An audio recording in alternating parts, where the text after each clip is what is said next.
Hi there. Welcome to Monetise Your Business podcast in partnership with FNB. My name is Hetty, the entrepreneur, and I am your host for today. But as always, I am not flying this plane on my own. I've got my co-pilot with me. Papa Biz, how are you today? Very good. I'm actually very excited for the conversation that we're going to be having today with our very special friend that we'll be able to share with the rest of the community. It's going to be great. Absolutely. He is a special friend indeed. He is an award-winning author. He is a property investor. He is an all-round mentor. And let me tell you, he is also a social media sensation. Today we have with us none other than Witness Mdaka. I must take you everywhere. Listen to this. and introduce me. Did you like that intro? I like that intro. Even I can't introduce myself like that. It's amazing. And you know what? I love your journey so much. Yeah. I think you are like one of my favorite stories to tell. Sure. Yeah, no, this is wonderful. So I'm really looking forward to the conversation that we're going to have. I think it's going to be a really fun and robust one as well. Tell me something, Witty. When you are introducing yourself to other people, what do you say? Oh, amazing question, eh? You know, usually we introduce ourselves by the things we've done. Yes. Or by the things we are doing. Yes. Or by our title. I'm an entrepreneur, I'm a property investor. But what I've learned over the years is that as I speak, I think one of the things that I say I'm a child of God. Okay. And for me, it speaks to identity. Yes. Because I might be investing in property today, but I might not be tomorrow. Yes. So it doesn't really define who I am. I might be an author now, but I wasn't born an author. But being a child of God, I will always be. Whether there's a business, whether there's no business, that's always going to be. So for that part of my life and that intro, I love that one more. Yes. But obviously, I'm an entrepreneur, I'm a business owner, I'm an author, I'm a property investor. I wear a couple of hats, man. Yes. I've got a growing YouTube channel. So it's and those things, because there are so many, I think summing it up into one, I'm God's child. That's it. I'm here to serve. Absolutely. Well, that's good. Yeah. I mean, if I can add, and we'll get into it, a bit later, but for me, because, I like to read, and I can tell you here and even in front of the rest of the audience, among the books, especially in South Africa with South African authors, entrepreneurship wise, I found your book was a very near number one of all the books that I've actually read from entrepreneurs in South Africa. And I read a lot of books, and that's how I got to relate and to connect with you. You said it took 2 hours to read that book. 2 hours or 2 days? What? Yeah, it was 2 days. Yeah. 2 days. Yeah, because it was not only was it easy to read, but the things that were there just made so much sense, and I was able to learn a lot. But before going into all of those, maybe we can take it back, just a little bit further. Maybe you can tell us, just how you grew up, so we can just understand who you are, just your foundational, just to give a bit of insight there. I've never been to an interview that asked that question the way you asked it, like going to, how did you grow up? So quite interesting, right? I was talking to one lady of mine, and she says to me, lady friend, she says, how you tell the story about how you were born in a hut? It sounds so rehearsed. Yeah. And I'm like, I wish it wasn't rehearsed, because I was born in Guyana.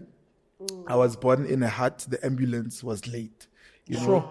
And after I was born, I was taken to Kansani Hospital. So literally. And then 8 months later, my parents separated. And I went to stay in a place called Klepgat with my great-grandmother. Sure.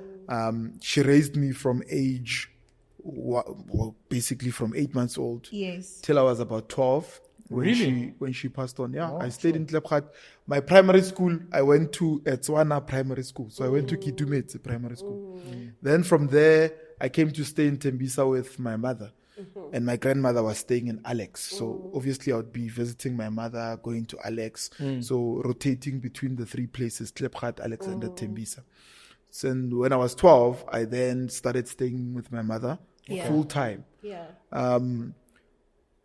because this is part of my story, let me say it. When I was 11, my sister passed on. Sure. Okay. Obviously, that's someone who I was close with. Yes. You know, when back in the day, there was a shoe called Dakota. Yeah. You know, and my sister loved dressing well. So it's one of the people whose shoes I would take and wear and all that. And then 16, I had an elder brother as well. He was killed when I was 16. Sure. And then 2007, 2008, I think because of the hardships she had been through and losing her kids, and more specifically, I think losing my brother, my mother had a stroke. And that's where somehow my life took a different turn. She had the stroke right after building back rooms at home. Yes. And having said that, I must look after those back rooms. Yes. Right. And let me stop you there for a second, because there's so many nuggets that you're already sharing, and there's so many pathways that I'm kind of picking up on. okay. First of all, we'll go into just a little bit about how grief grows us up and makes us mature quickly. But before we go into that, you know, it's often said that who we are as people is formulated between the ages of 0 to 7. Our sensibilities, the way that we view the world, our relationship with others, with ourselves, even with money, the way that we relate to things, it's developed at that formative age. And then as we grow, we're kind of just living out those things. Sure. Being raised by your great-grandmother, what are some of the things that you feel became entrenched within a young Witness Mdaka that you got from her, that we are now beginning and seeing through this incredible person that you are now? Interesting, right? And you're right. So I have had the benefit of being raised by 3 women. Yes. My great grandmother. Yes. My grandmother is still alive. Oh, wow. She's about 90 years old now. Look at that. My mother, obviously. So I've had the benefit of being raised by 3 women. But the person that I spent the most time with, obviously between the ages of 1 to 7, is my great grandmother. Yes. And I feel the one thing that I had the benefit of was being loved unconditionally. Remember, this was an 80-plus-year-old woman when I was born, right? And then all her kids, she had children and she had grandchildren. My mother was her granddaughter. Yes. Sure. Everybody that comes there to see her, they would have to treat me in some kind of a special way because they are coming to see their matriarch. Remember, so because I was the youngest kid, I had the benefit of having uncles. So I was overprotected. Yeah. Right? And I was loved. And I think when it comes to the entrepreneurship side of things, we used to sell ice at home and we used to sell cold drinks and all of that. So she couldn't read or write. Yes. And sometimes, she could count money, obviously. Yeah. Right? But as a kid, I grew up in that specific environment. We saw. Yes. In this family, we saw. My grandmother in Alexander was doing the same thing. She was selling. I mean, she had a tavern. She was selling. If I'm visiting her, we're selling. Yeah. If I am in Klapgat with my great-grandmother, we're selling. And I was better than China. Yeah. You know, if you don't know China is fafi. Yeah. You know, so you bet a number. Exactly. And sometimes I would catch. Yeah. You know, but that thing is gambling one way or another, Yes. right? Yeah. I thank God that part of I'm not really into gambling. Yes. However, there's a psychology that's built when you use, let's take it as a form of an investment, right? Absolutely. You use 50 cents and then you catch that thing, you're getting 12 rands. Yeah. Psychologically, as a kid, is that if I risk 5 rand, I can get 120. Absolutely. If I risk 50 cents, I can get 12. Yeah. So I think that formed some sort of a psychology around money. We were not obviously wealthy. I mean, when she got sick, I think that's where I got affected so much because then there wasn't any adults Yes. around me. Yes. You know, she was ill, she was old. My parents obviously were not around. Yeah.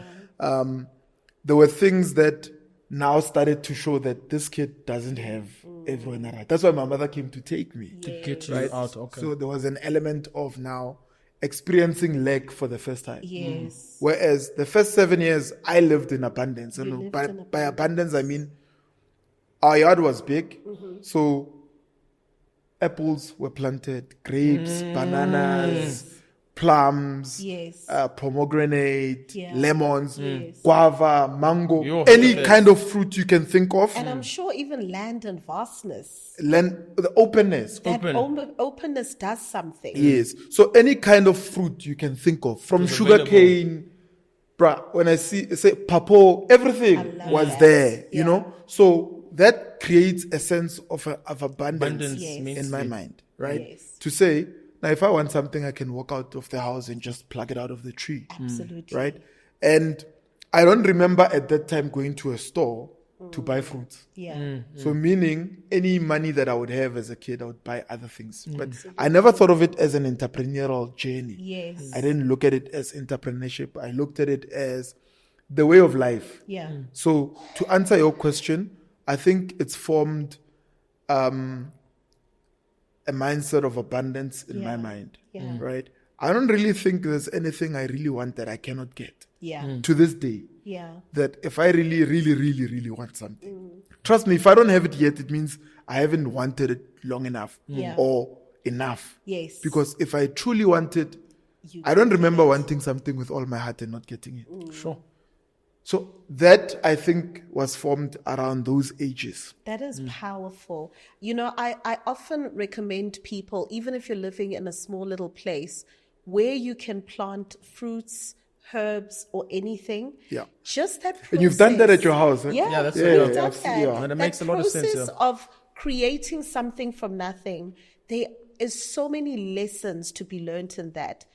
Pouring of the water, nurturing the soil, watching it bloom, maintaining it, and then reaping your harvest. It's just so it's fantastic. And I think also just on that is that you know, it's you get into a space as you grow things or you see things grow that the lady taught us as she was teaching us now how to grow like in our own garden space is that once you learn to work the soil, you are then able to give back generously. Ooh. You know, because the thing is you have such an abundance, so you don't have a hoarding a mentality. You know what I love about what you just said, right? It's exactly like that. If now they don't have those trees anymore. My grandmother also built next to my great-grand. So she stays there now. It's interesting that when my great-grandmother was around, that yard had so many fruits. Was more like a small-scale farm, if you look at it, right? Anything you wanted was there in terms of fruits. But when she passed, nobody could maintain that. Sure. Which tells me that she had an eye and a hand for it. It's just that it was not formalized. But the lady just knew how to grow stuff. I mean, from grapes, bananas, everything. Hetty, when I say everything you can think of, that's amazing. Every kind of fruit you can think of was so there. And one by one, they died, right? And then I look at my grandmother now, going back to your abundance mentality.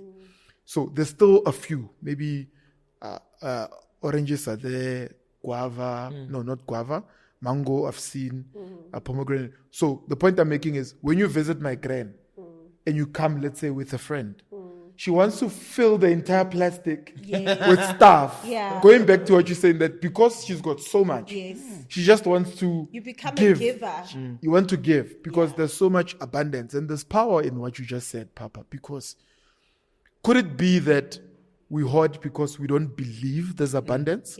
Because part of the reason why I can go to a tree, plug it out, and give you so much is because I know there's going to be more. More is coming. More is coming from that. Which speaks to what?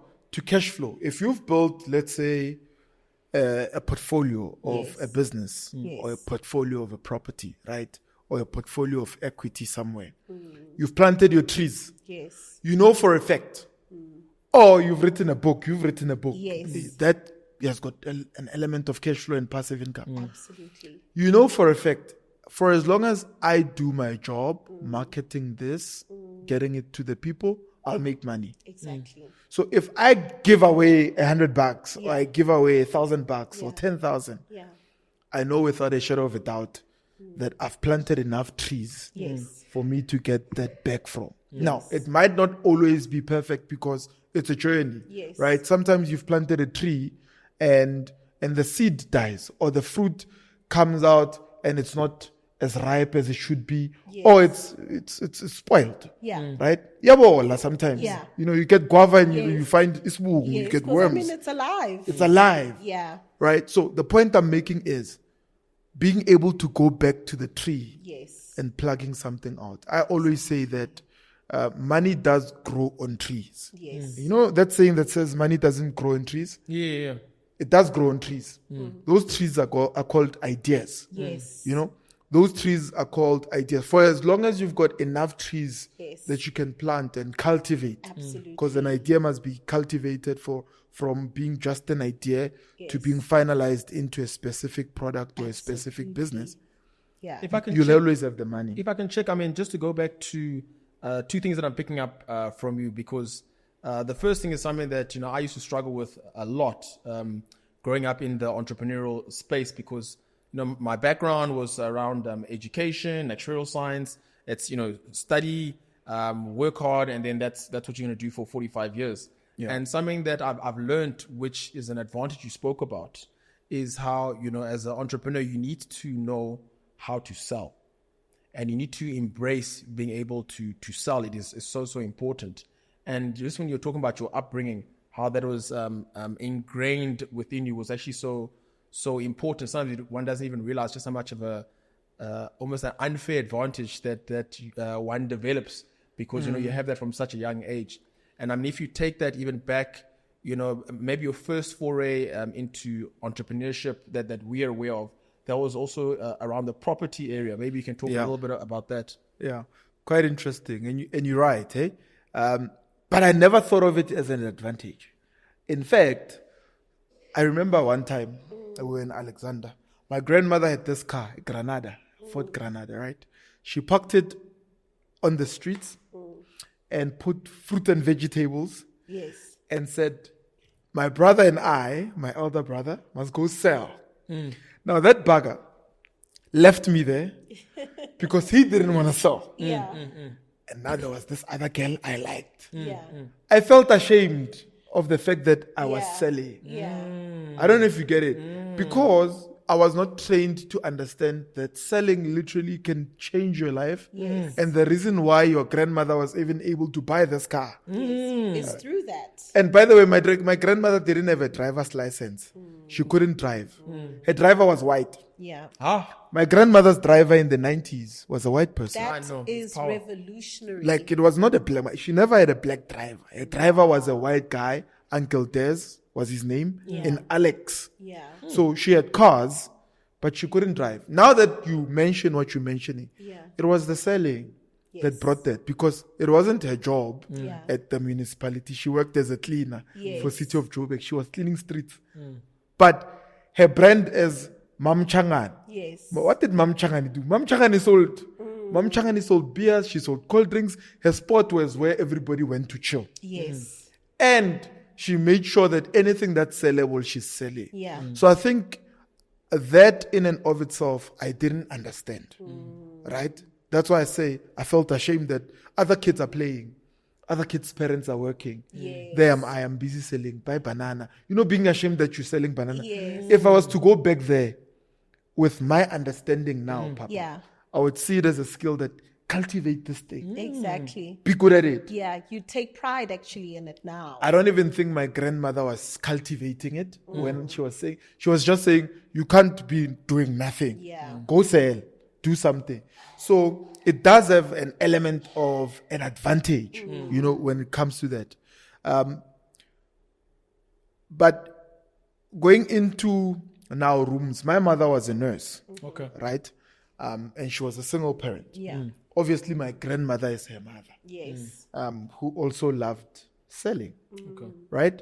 And I can tell you now, though my mother was a nurse, a professional, Yes. my grandmother had more money at any given point in time. Incredible. Like, my grandmother would be the one borrowing my mother money. Yes. Even when she built back rooms, though she got money, because, the reason she bought back rooms, she had overpaid her house, right? My grandmother always tells me, I bought cement for your mom too. These rooms are also mine. Yeah. If you don't know, these rooms are also mine because I contributed. Yeah. And I wouldn't say to her, I don't think you contributed. Because I know without a shadow of a doubt, Yeah. when she says, I also contributed, there's a high probability that she did. Yes. Because my mother was an only child. Yes. And my mother could call up her mother for something at any point in time. Yeah. You know, I'm privileged to have gone to the local private schools. Yes. And I'm also privileged to have gone to a private university. Yes. But because I had a mother who built those rooms and then said to me, look after them, cultivate it, going back. The seed was Yes. planted, the Yes. tree was planted, Yes. cultivated. I don't think she knew what would come out of it. Yeah. I didn't know what would come out of it. Yeah. But one guy that actually influenced my entrepreneurial career is a friend of mine, Gift Nantumbu. So Gift is a Tonga boy. That guy sold everything and anything. Really? Now, that's one guy who was not ashamed of selling. Yeah. It's those guys that would even make CDs, remember? Yes, and sell them yes. to people. Oh my You know, you have Asha there, he sells you Asha and all Yeah. these. He was that kind of guy. And he came to me and he said, let's start a business. And we started this business called The Four Recycling Business. There was 4 of us. Yeah. 2 friends. We met when we were doing star schools at Wits. Yeah. Before I went into Wits. Yeah. Hey, I've got a multifaceted life here. So I was at Wits. We were doing star schools. Yeah. Gift was there. I was there. 2 other friends, Lehlohonole and Tulani. Yeah. Hlokza and Tulani decided they don't want to be part of it after the business was registered. And then Gift and I went ahead and started that business, a recycling business. Yeah. Hey, we employed my grandmother and Alexander there Yeah. to do bottles. You know, we had a site in Tembisa at my mother's house. We had a site in Alex at my grandmother's house, and we were just doing bottles. Yes. Crushing them. Yeah. And taking them over to console class and everything. That was my first business. We were 18, 19 amazing. Really? at the time. So now at 18, 19, why did you guys register the business? It's Gift. Oh, it was a gift. Because most of us, I He mean, had the we foresight. engage like with a lot of different entrepreneurs and so on. And so many, they haven't done the first step, which is to register the business. Gift is smart. I must give it to him. To Yeah. this day, I think he's one of the smartest friends I had growing up. Yeah. You know, apart from my friends that I grew up with in the township, we did silly stuff. But Gift was always one guy who was focused. He's a statistician now. So he should tell you the level of smart Yes. that guy has. Yes. Right? He's the one who said we're going to register the business. I didn't even know how. Yeah. And we got on a train to Pretoria. On the train, he says to me, do you read? He's cocky. He's like, I don't want guys who don't read around me. I like him. He takes out a copy of Rich Dad Poor Dad and the Richest Man in Babylon. Hey, you see now, hey, that's my guy. You're taking us somewhere. He now. gives it to me, Yeah. right? I read this thing. I read half of it in the train because the train got stuck somewhere in Centurion Yeah. in one of the stations. I read. He's just, and after he gave me the book, he never interrupted. He went on to read his own. Yes. I read that book, and as I'm reading, and I'm like, but this is me. I'm reading this thing. I'm like, but I'm doing this thing that this guy is talking about. The only difference is that mine is rooms. He's talking about buildings and apartments Yes. and being an employee. You know, the quadrant.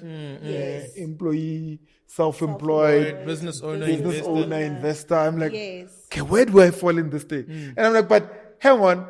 I've literally jumped employee, self-employed, business Yes. owner to investor. Right I'm there. literally an investor. What do I do? I collect rentals. Yeah. What do I need to do? I need to look after this thing. But still, I never really thought about it as a business. Wow. But in my mind, that's when I started to develop a vision. Of course, my mother, Yeah. right, had bought this other book. I don't know where she got it from. And you know what's funny? That book was published by Sally Edgeholt and Warren something. Those guys are the owners of Rich Publishers. They helped me publish my book in 2020. Oh my goodness. Those are the guys who helped me look at that, publish yeah. my book. But the first personal development book I read was by those guys. It was a book called Dare to Dream. Yes. Okay. I know it was Dare to Succeed. Dare to Succeed. Dare to Succeed. And the second one was Unleash Your Full Potential. Now, in that book, I learned about having a vision board, Yes. and writing your goals down. Then I wrote down some of the goals I had for my life. I even had a vision board before I even got married, Haiti, many years ago as a young person. Maybe that's why I got married at the age of 24. Yeah. You were growing quickly. Yes, I had this vision board where I had a family. Yeah. I had a married guy with a wife and kids. Yes. I had houses, I had cars, I had businesses. Yeah. And I can say safely that a lot of those things I achieved. Absolutely. But because the impact came from having read that book. Yeah. And I joked with them later when I wrote them an email for them to help me publish. I'm like, guys, the first book I read was by you guys. Yeah. And the first book I'm publishing, I'm being assisted by you guys. What a 360 moment. And these things sound made up, right? Yeah. Because but to it's look, it's exactly how it happened. I can only tell my story according to how my story happened. I can't tell any other Because story. you look and you start, just connecting the dots, and then just realize, just the connections that are there. It's actually quite something, yeah. Steve Jobs talks about that, isn't it? He talked about connecting the dot, and you can only do that after you look back. When you look back and you're like, oh back. my goodness, this is how it's all connecting and painting a picture. Yeah.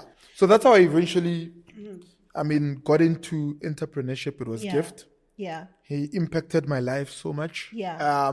And because he was so smart, I wasn't always an A student, in high school. Yes. And Gift and I had met in primary, but we were not friends through high school. Then when we did start school, Saturday school at Wits, we met again. I'm like, Gift, right? Then I was doing first year politics, philosophy, and economics at Wits. Yeah. Before it showed me my mother. Yeah. I did politics, philosophy, and economics. And Gift was at UG. I don't know if he was doing economics before he went on to tax. Yeah. Oh, okay. He went to tax afterwards to do statistics. Then he graduated from tax. But What year was he there? Maybe I knew him. Maybe he was in my class. No, he wouldn't have been in your class. Apela, witty them or Pella, we are way younger. Oh yes, the youth. These are youth entrepreneurs in comparison to us. To Grotmans and Yeah, sisters. no, you're Grotman now. I'm a big sister. I take that title with pride. And people don't actually know this, that you are my big sister. Yes, no, absolutely, absolutely. Witness, when I listen to your story, it's inspiring, it's exciting, just hearing how you have the ability to keep putting one foot in front of the other. But the truth is also, along your journey, you have had to build resilience. With the passing away of your mother, dealing with loss along the way, having to move from an area where you've been cocooned in Guyana with your great-grandmother, and then having My great-grand was in Klipgat. in Klipgat. Yeah, Guyana was Yes. born and then I left. Then you I only moved went to back to Klipgat. Guyana, you'll continue. I went back to Guyana 31 years Yes. late. Okay. First time going back to Guyana for the first time. That's amazing Since I was because 8 your months old. vendor is here. My Tonga. Yes, your Nabulabula, Tonga. abulabula. I I went love back it. 31 years later. I love it. To Guyana. I- To my I- father's house for the first time. That's Actually, you know what I must amazing. do? Yeah. I must take a video of my dad telling people Yes. and showing them the house where I was born. Yes. Sure. And you know what's funny, right? Yeah. There's no way you can get into a public platform Yeah. and say, I was born in a hut when I was not. Yes. Because remember, I've got family members. Yeah. Of course. They'll I've got call you aunts. out, especially I've got these uncles. days. They're going to be like, now, why are you lying to Yeah. people now? Yeah. But because I know that's what my mother said. Yes. And that's what my dad says as well. Yes. Like, no, And you were that's born that's here. reality. Yeah. So I meet this other lady. Yeah. We'll go back to answering your question about grief and Yes. resilience, right? I meet this other lady friend of mine. And it turns out she's from the area where I was born. Yes. Her family's from there. They know my family. Then her mother Yeah. says to me, oh, my mother was a midwife when you were born. It's possible that you were born under her arms. Yes. Right? So I go to my dad. I tell her, no, daddy, do you know so and so? They say they delivered me. You know what my dad said? He's kind of crazy. He's like, Bahlanya. I'm like, why? I don't know. You were delivered by your grandmother, my mother. So when you came to earth, you were actually delivered by your grandmother. Wow. That's my story. You know, That's I cannot tell any other story. Now going back to loss and Yes. resilience, and I've lost. Yeah. When I look back, maybe that's why it doesn't faze me when business sometimes doesn't go according to plan. Yeah. I've lost bigger things, man. You know, when a business dies, you can resuscitate it. Yeah. But when your mother dies, you cannot resuscitate. You cannot get another mother. I can fail in one business, literally because I'm me. Ne? I'm me. Remember, you take you wherever you go. Yes. Like, I know that even if one thing doesn't work, Yeah. but I can get in and start another thing and make it work. Absolutely. But the loss of a parent, when I lost, I mean, I had an epiphany the other time. I was thinking about my brother, and I was thinking about my sister.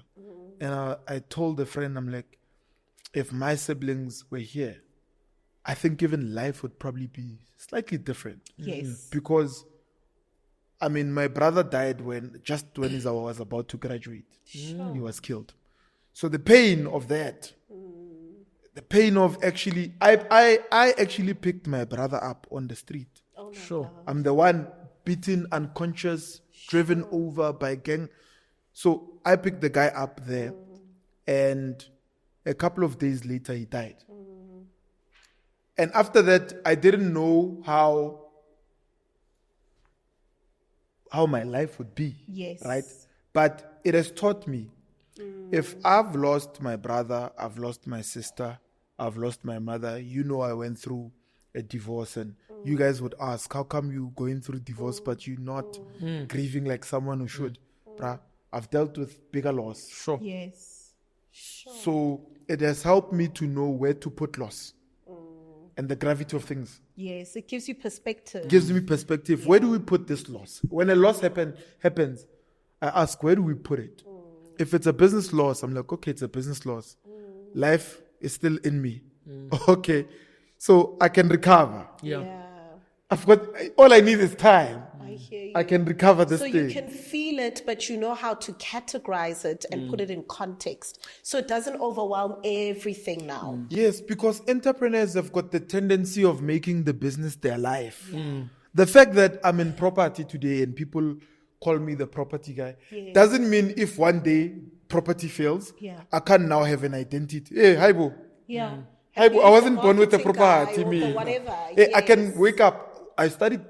It's nice that you're saying marketing guy. Yes. I majored in marketing and business management. And you are a natural marketer, even aside from that. It comes so naturally to you. I Yeah. didn't know that part.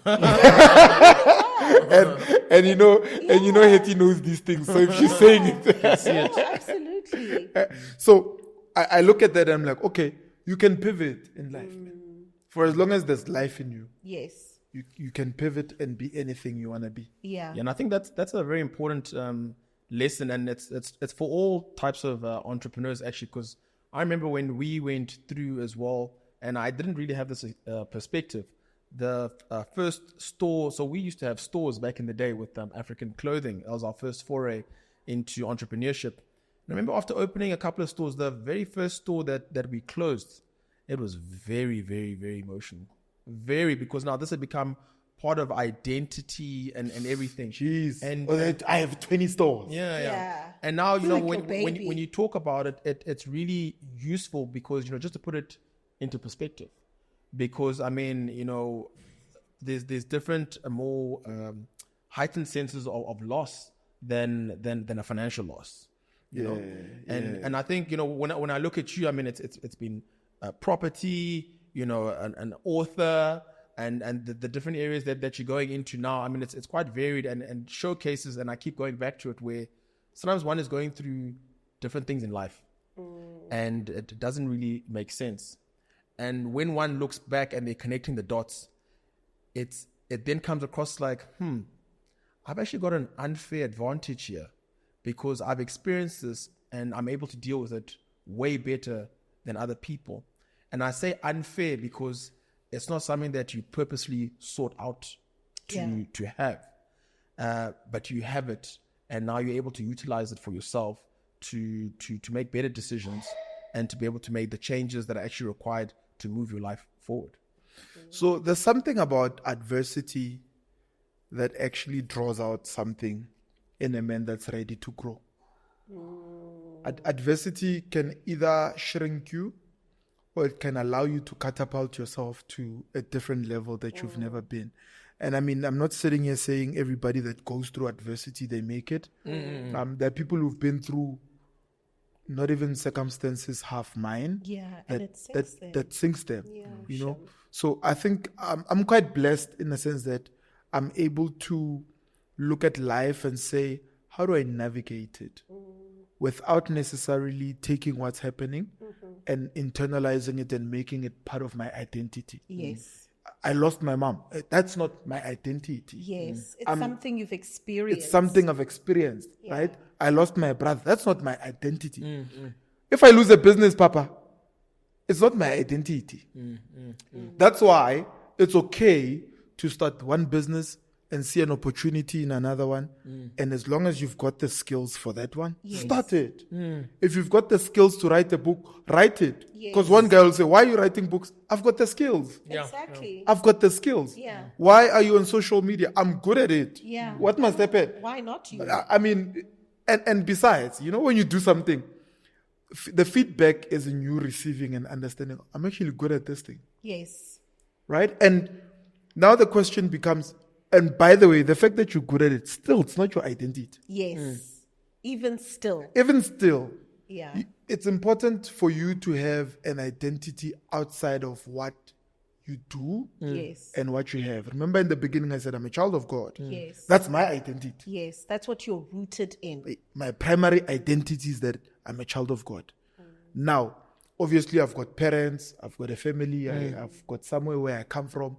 And knowing my roots also helps me understand that, okay, I've actually got a powerful lineage. Yes. I've got powerful people in my lineage. Yes. You know, when I look back, you know, some people will say, remember when they say Abraham's blessings are mine? Yes. And they say generational curses, whatever.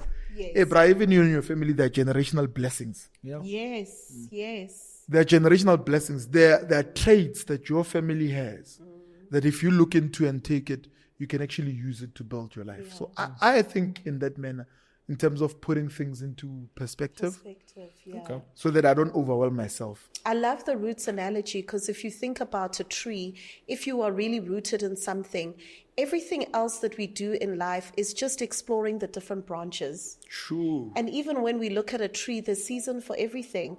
In autumn, sometimes the leaves fall. Hey, and they do. But then it gives way for new things to be able to come. And if we look at that store closure or that property deal that went bad or the business that closed as just another branch, and there's now room for something else to grow, it really does give such different perspectives. So thank you so much for that, because I think I'm going to take that away even just for myself, just that remembering that we are rooted in something bigger than ourselves, and then we've got the branches, and that's where we can play and explore. I like how you summarized it. Yeah, it's so beautiful because I just saw that vision. But that's what you always do for me. You kind of give that seed and then one begins to see that vision, you know. I want to explore a little bit just about pivoting, Witness, because in COVID, we saw you beginning to rise a lot more on social media, not just being, you know, an entrepreneur, because, you know, as entrepreneurs, we often operate in our silos. Then you now began to share your thoughts with us, not just on property, on life, on just the different ways that we navigate, and even came out with a book, It's More Than Just Money. And I want you to talk to us a little bit about how has just sharing your thoughts with others on social media molded the brand of Witness Mdaka, and what inspired It's More Than Just Money, and if it is more than just money, what is it about? Yeah, that thing changed my life. Changed my life because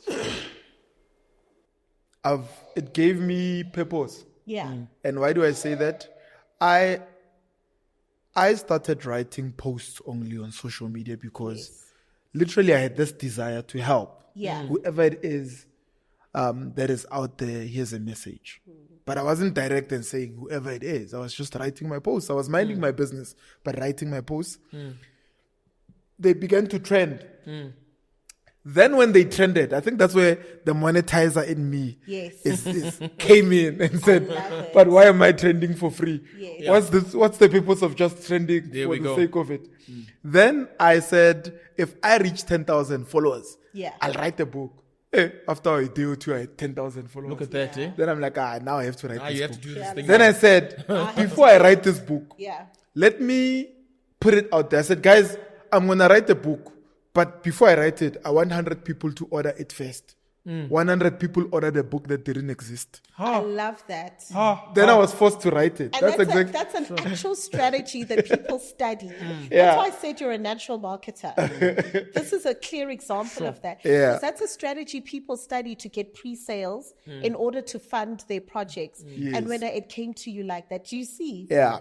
I said that. I said if 100 people pre-order the book, I'll write it. 100 people pre-ordered the book. Now I was forced. Now you're like, because people want their book now. I remember one friend of mine, I wrote the book in 2 months, right? One friend of mine around June 2020 calls me. He's an attorney. He had ordered the book as well. He's like, Mdaka, stop being a perfectionist. We want the book. We paid for it. That's right. Yeah. Like we paid for it. Then in September, it was published, right? And then obviously the pre-orders went out. Yeah? But here's what I told my team. I said to them, I'm going to sell more copies without necessarily touching the money. Yes. Then I said, I'm going to get 10 people to buy copies. Then 10 of my friends bought copies, right?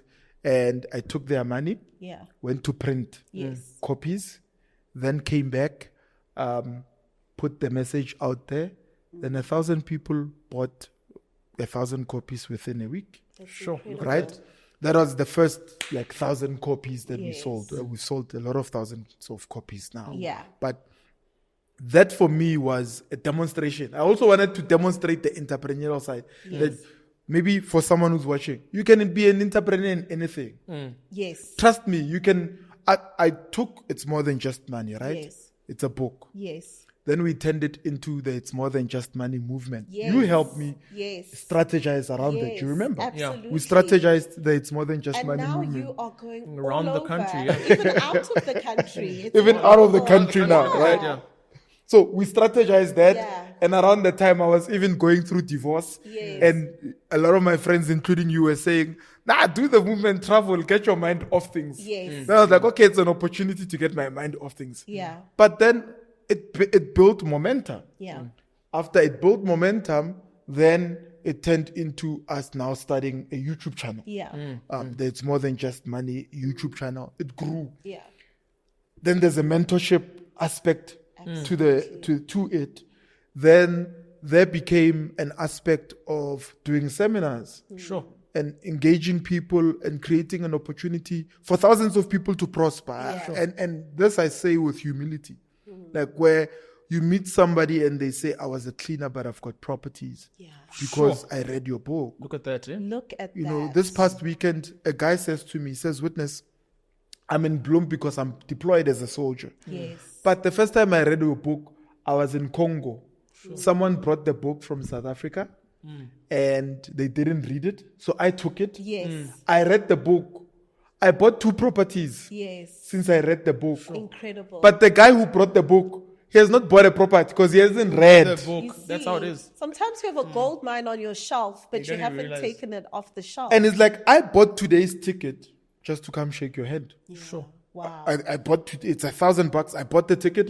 But it's because it's me trying. I don't know how I can repay you for the change that you've actually made. And the impact. And I think that's why, I mean, like I said it towards the beginning. I mean, when I read your book, it reminded me a lot of Robert Kiyosaki, because he always has driven himself as, my goal has never been to be the best writing author, a Pulitzer-winning author. That was not my goal.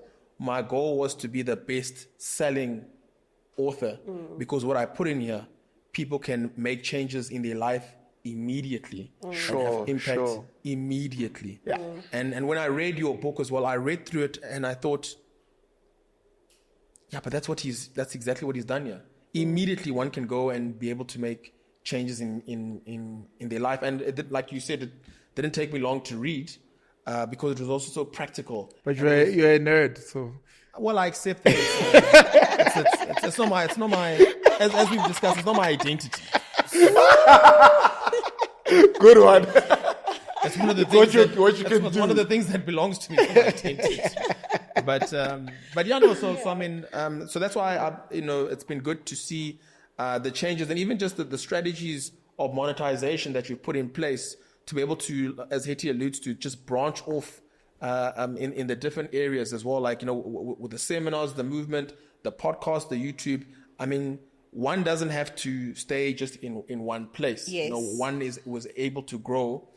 But I've also seen with you where it's with the idea that if I give enough people what they want or what they need, then I also get what I need. Yeah. And also, I mean, that opportunity you create to partner and find like-minded people in different parts of the world, for me, it's just been amazing. I mean, if you look at how we met, it was because of that. We met through a mutual friend, but that mutual friend I met online. Yes. And probability is you met that mutual friend online. 100%, yeah. Right? So that being able, I remember, I mean, even day one when we met, we just clicked because this thing allows you to find your people. There are people who are not your people. It doesn't matter how much you try to make them your people. Your community is your community. And you'll never know who's in your community unless you intentionally build that community. Absolutely. So even in entrepreneurship, if you look at, we say a business has got clients, customers, everything, right? But you can turn them into your supporters. Yes, you can. You can. I mean, I always say to people, don't ask for support. Yeah. But I can say now that, but you can, once you've built a business, your people that already exist, they can become your supporters. Absolutely. 100%. And your funders. Because those guys, I called a guy when we were doing the Bloom movement, right? One of the speakers, I called him and I said to him, give me a quote. Yes. We want to pay you. Yes. You know what the guy said? Nah, I'm not doing this for you. I'm doing this for what you represent. Yes. That movement resonates with me. So I'm coming, don't pay me. Yes. Sure. Yes. For it's more than just money, I'll do it for free because I believe in what it's doing in society. Absolutely. So that to me spoke to the fact that you can be connected with people that are far without even realizing that people are watching what you're doing. Yes. So that's what it's more than just money movement has done. I mean, the businesses I've started with business partners that I have were in the tech industry who never in a million years would we have met had I not took the first step and intentionally built someone's life. I mean, I'm always saying I'm looking for one person.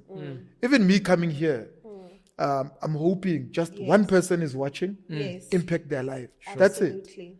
I'm not looking for millions. You know why? I know I'm not for everyone. Yeah. One, I'm loud. Sometimes I'm annoying. So for someone to really like me, I know they really do like me. Yeah. And if someone doesn't like me, I'm like, minus one problem. At least you're showing me. Yeah. But I love connecting with people that are doing amazing work. Like you guys, what you guys are doing. I mean, you've been doing amazing work. Yeah. I mean, some of the systems I've set up in the book sale, you helped me set it up, Hetty. If you remember that. So I'll always be grateful for connections that add value in my life. Yeah. And I'm always willing to reciprocate it. Absolutely. Yeah. Oh, good. And it's interesting, Witty, because, even what you're saying about the speaker from Bloom, sometimes we don't realize that we've paid people over and over again through the knowledge that we've shared, whether it's your videos on TikTok, whether it's your YouTube channel, whether it's through your books, etc. And it's just so humbling when you receive messages like that. I think our final question to you, I just want to talk a little bit and get your perspective on legacy as entrepreneurs. Often at times we come from environments of solopreneurs where when you retire or pass on, then your business dies. Sure. And I know that you are a man of legacy. Like even right now, Witness's daughter is in the back. So if you're hearing coughing, I've got a cold, first of all. And so does she. So if you're hearing it in the background, guys, we're human. We catch a cold, okay? But it's beautiful because wherever he goes, speaking engagements, different work-related activities, she's following behind. And I know how much legacy means to you, not only passing down to your daughter, but even to your siblings. Yeah. I've actively seen you take your siblings along with you in your different business activities as well, and bring them into your business where possible and utilizing their skills. What does legacy building mean to you specifically as Witness Mdaka? How do you want us to remember you? Yo, amazing question, because it also speaks to how and why I wrote the book, right? Yeah. When I wrote it, the reason why I personally think I didn't hold anything back with the book, I was of the mindset that I'm writing it for my daughter. Because remember, it was COVID, and I'm like, Hey. We never. It was touch and go. I'm like, So if it happens that I'm gone, at least this thing can speak when I'm dead. The reason why we come onto these platforms and we do YouTube channels, there's this trending video that says 100 years from today, your grandkids would have forgotten you. My grandkids are not going to forget me. Yeah. Sure. Never, trust me. Yeah. No So much evidence. No one in my lineage will forget me. Yeah. It's impossible. And that's why I'm being intentional. Yes. I cannot build a big YouTube channel and they forget. It's always going to be there. Absolutely. 100 years from today, the book, It's More Than Just Money, will be there. Yeah. And that's why it was self-published.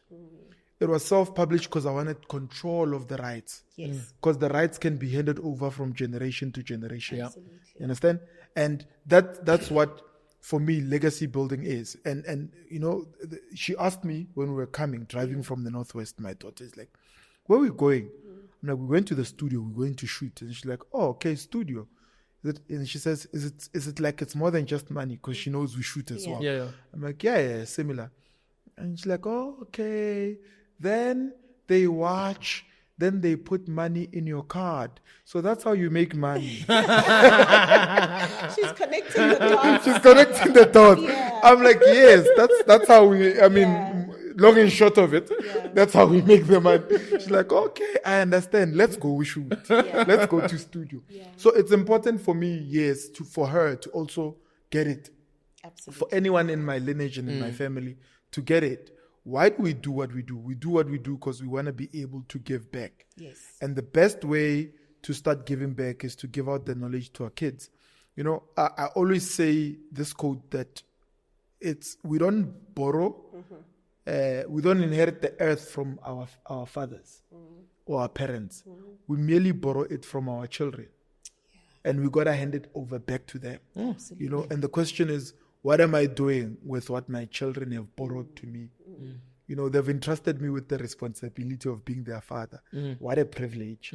What a privilege for me to be someone's father and to be someone's grandson. Yes. And my whole mission, right, is to build something that they will never ever forget. Sure. Where they'll always remember. I want my daughter, Hetty, one day when she walks into a bidding competition in a business and they ask her, who's your father? Yeah. And she mentions my name. And because of that, she gets the bid. Absolutely. That's what I want. Yeah. You know, on Sunday, the other day, so she says to me she wants toys.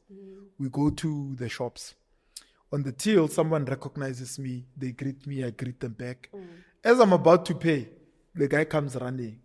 Like, there's no way Witness Mdaka is paying for this while I'm here.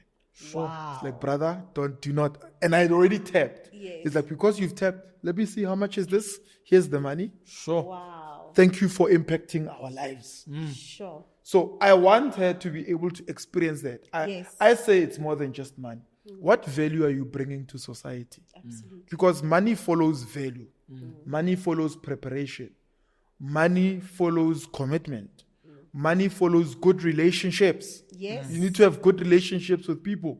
There are people that can unlock doors for you simply because of how you carry yourself and treat them. Now, how you treat people today will determine whether or not in 20 years' time they can look at you because of how you treated them. Yes. Someone might be a cleaner at the bottom according to you right now. Yes. But life, my man, is a way of being That will change. unpredictable. That will change. I didn't think, when 20 years ago I was in high school, in a single parent household, broken as a boy, didn't even know my identity and where I'm going from. 20 years later, man, I've built so much influence for myself, it's not even funny. Right? But somebody wouldn't have thought this guy can become Witness Mdaka in the future. Sure. And even now, 20 years from today, God willing, and life in me, I'm intentional. In 20 years' time, the amount of influence I'm going to build for myself, so it will be even more. Yeah. So for me is, how do we take that? And because influence is money, by the way. Yeah. Yeah. Influence is money. Influence can be converted into money. Yeah. It's a currency. Yes. That's why when you get into business, the whole essence of marketing and PR is to influence people to buy the product. 100%. So with your personal influence and your personal brand, what are you doing? Yeah. Like, for instance, my kids cannot inherit being Witness Mdaka. But they can inherit it. It's more than just money movement. Absolutely. That's and why the influence of it. Exactly. Yes. That's why I don't want to be the only guy that speaks there. That's why I call different people to speak. Because I want the movement not to be about me. Yes. So when it's got a variety of voices, then anybody can run it. You can run it. Yes. If I'm not around, I can call you and say, Hetty, please organize it. The only thing, because you are brilliant, right? In organizing events. The only thing you need to do is remove, is just put there, it's more than just money name. And it's feasible. Somebody is not going to say, why is Hetty doing it? Yeah. It's a movement. It's a movement. Anybody that believes in it Yes. Can be able to. do it. Yeah. So that's where I'm coming from in terms of legacy. And the businesses that I'm starting, I remember my ex-wife, Yeah. we were talking Yeah. because she was employed. And I said to her, she's like, why are you so obsessed with building? You're always wanting to do something. You don't get enough. Yeah. And I said to her, you see, you're a doctor. Ne? Your children are not going to inherit that position when you Yeah. die. That's true. They won't have that title. They that, will not. They cannot inherit the title doctor. Yeah. But if we build something, they can inherit what we've built. Yes. Whether it's a business, whether it's a property portfolio, whether it's a share portfolio, whether actually it's a great family name. True. You inherit that as well. A great family name. There are people, doors will be closed simply because of who your father is. Absolutely. Like, you can even pass down your social media platforms. you can pass down your social, like Robbie Malinga's son. Did you see when his father passed? yeah. He took over. Yeah. Asnyis are strong. Exactly. Sorry for the language, but that's exactly what he did. Yeah, absolutely. Right? Yeah. Whatever you're building, be intentional about handing it over. So that's why I try by all means not to complicate my businesses. I've got a lot of businesses.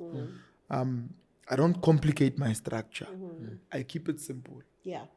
I run it in such a way that even a fool must run it. Sure. Because one day I don't know if a fool will perhaps run it. What if one of my kids are dumb or something?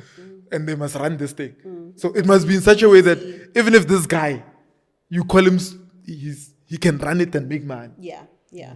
In fact, monetizer, Yeah. that's what monetization is about, simplicity. It is. It is. Isn't it? It is. The simpler it is, the easier it is to monetize.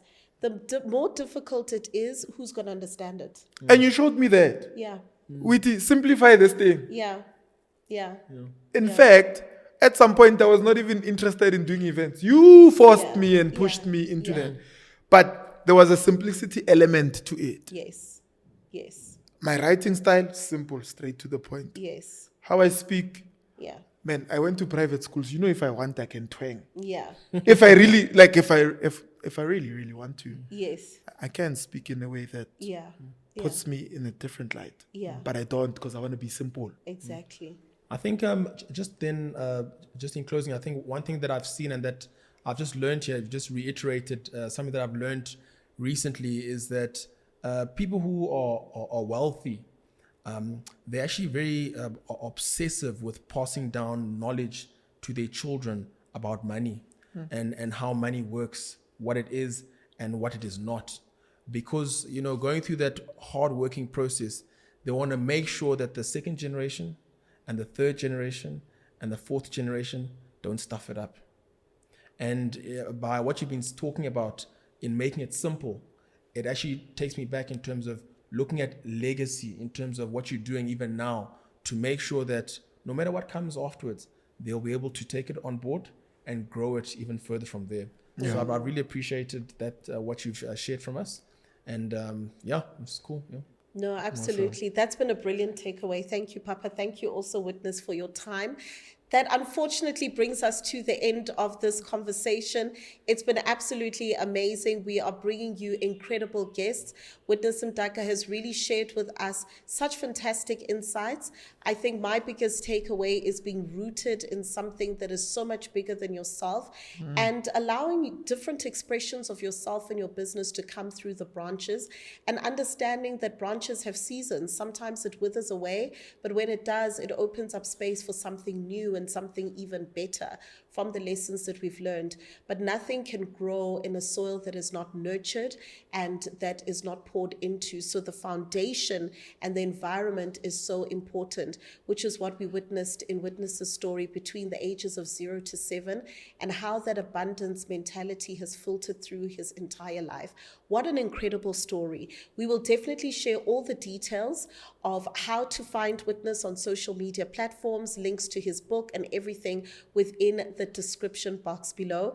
And if you would like to tap into more conversations like this within physical workshops and spaces, make sure that you also check the description box for where the next Monetize Your Business in partnership with FNB workshop is going to be in your area.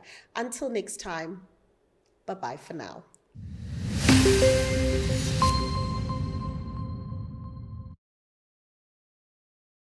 So we've heard all about mentorship, but are you looking for a physical platform that you can plug into? Well, I've got good news for you. Monetize Your Business workshops in partnership with FNB have been designed exactly for you. If you are an entrepreneur based within the township, then we are coming to you. Monetize Your Business workshops are a fantastic platform where you can get access to masterclasses, fireside chats, networking, and you can also pitch your business for an amazing cash prize, a good boost into your business to help you grow and scale your business. You also have an opportunity to exhibit your products and services to a buying customer base and audience. So if this is something that you're interested in, hurry right now, run, don't walk to www.monetizeyourbusiness.co.za.